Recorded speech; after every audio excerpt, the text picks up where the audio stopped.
আপনারা দেখছেন ওঙ্কার বাংলা, আপনাদের সঙ্গে আমি শান্তনু। আর আমি এই মুহূর্তে বসে আছি, এই মুহূর্তে যার সত্যাগ্রহ নিয়ে কিন্তু রাজ্য রাজনীতি, বঙ্গ রাজনীতি বলা যায়, কলকাতাতে তোলপাড় হয়ে উঠে গেছে। সত্যাগ্রহ মঞ্চের সামনে আমরা বসে আছি। মোনালিসা ব্যানার্জি ৪৯ নম্বর কলকাতা কর্পোরেশনের কাউন্সিলর, তার সত্যাগ্রহ মঞ্চে আমার পাশে মোনালিসা বসে আছে। এবং কেন তার এই সত্যাগ্রহ এবং অনশন, ৬ দিন ধরে তিনি অনশন করেছেন, কিছুক্ষণ আগে তিনি অনশন ভঙ্গ করেছেন কুণাল ঘোষ আসার পর, তার সঙ্গে মিটিংয়ের পর। আমরা বিস্তারিত তার সাথে কথা বলবো। হাঙ্গার স্ট্রাইক করে বসেছিলাম, কিছু দাবি ছিল, কিছু আমাদের কজ ছিল, এখানে অনেক কিছু ঘটছিল, সেটা নেতৃত্বকে জানানো হয়েছে।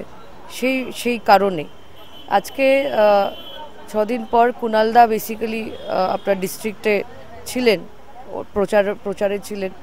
তো গতকাল উনি ফিরেছেন, ঘটনাটা উনি জানতে পেরেছিলেন আগেই।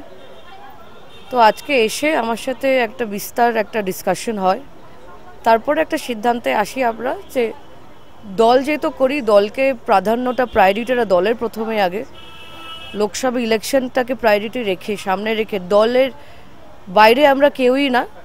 মমতা বন্দ্যোপাধ্যায়ের সৈনিক আমরা, অভিষেক বন্দ্যোপাধ্যায়ের সৈনিক। তাদেরকে সামনে রেখে যখন আমরা দলটা করি, তাদের যাতে কোনো রকম ক্ষতি না হয়, সেটা যাতে ভোটে যাতে কোনো ইম্প্যাক্ট না পড়ে, আজকে সেই জন্য আজকে হাঙ্গার স্ট্রাইকটাকে উইথড্র করা হয়েছে। কিন্তু সত্যাগ্রহ মঞ্চটা যেরকম ছিল থাকবে যতক্ষণ এই প্রবলেমগুলো সলভ। কিন্তু ইলেকশন এখন আমরা ঢুকে গেছি, ওইগুলো এখন না ডিসকাশনটা থাক। আমি তো বলেছি ইলেকশনের পর আবার যখন সত্যাগ্রহ মঞ্চ নিয়ে বসবো, তখন নয় আসবে, তখন বিস্তারিতভাবে আমরা বলে দেবো। কুণালদা এসেছেন, একটা আমাদের মধ্যে একটা ডিসকাশন হয়েছে। আমি ওই বাতাবরণটাকে আমি আর পলিউটেড করতে চাই।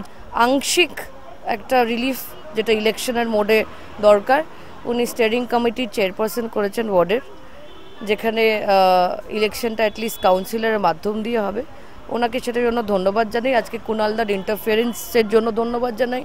অয়ন চক্রবর্তী এসেছিলেন, শক্তি এসেছিল, মৃত্যুঞ্জয়, তাদেরকেও ধন্যবাদ জানাই। আজকে যে ওনারা এসে যে আমার সাথে একটা ডিসকাশনের মধ্যে দিয়ে কিছুটা একটা সলিউশনে, আংশিক সলিউশন হলেও এসছি, যে আমরা দলকে প্রায়োরিটি দিই, এটাই আমরা বলতে চাই।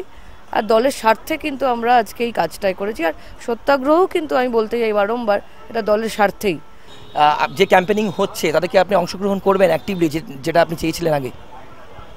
আমি একটা কথা বলি, হতে পারে আমি কাউন্সিলর, কিন্তু তৃণমূলটা কিন্তু হৃদয়ে থাকে, বসে আছে। তো সুতরাং তৃণমূলটাকে বাইরে রেখে কোনো কাজ করা যাবে না। তো তৃণমূলকে কিভাবে আমরা হেল্প করতে পারবো, হেল্প ইন দ্য সেন্স ভোটের মাধ্যমে মানুষের কাছে কীভাবে পৌঁছাতে পারবো, সেটাই কিন্তু আমাদের একমাত্র লক্ষ্য থাকবে। তাদের চোখের জলের জবাব তো একদিন আসতেই হবে। আজকে আপনি কাউন্সিলর করে আসলাম, রেসপন্সিবিলিটি শুধু পৌরসভার কাজ না, তাদের প্রোটেকশন, তাদের ভালো রাখা, তাদের সুখ দুঃখের পাশে থাকা, যেটা বারবার বলে আমাদের মাননীয় মুখ্যমন্ত্রী, মানবিক হওয়ার।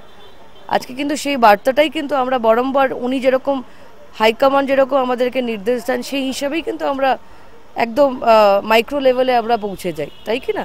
দলই সবার আগে। অনেক কমপ্লেন থাকা সত্ত্বেও কিন্তু দলকেই প্রায়োরিটি দিচ্ছেন মোনালিসা ব্যানার্জি, এবং দলের প্রতি আনুগত্য দেখিয়েই আপাতত নির্বাচন পর্যন্ত কিন্তু এই মঞ্চ থাকবেন, সেটাই তিনি বলছেন।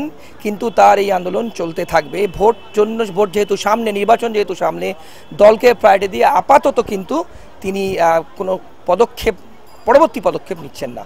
এখন দেখবার বিষয় আলটিমেটলি ক্যাম্পেনিংয়ে তিনি কতটা অ্যাক্টিভ থাকেন এবং কতটা সুদীপ বন্দ্যোপাধ্যায় উত্তর কলকাতা কীরকম রেজাল্ট করে, সেদিকে কিন্তু আমাদের সবাই থাকবে। ক্যামেরা রবি দত্তর সঙ্গে শান্তনু, ওঙ্কার বাংলা।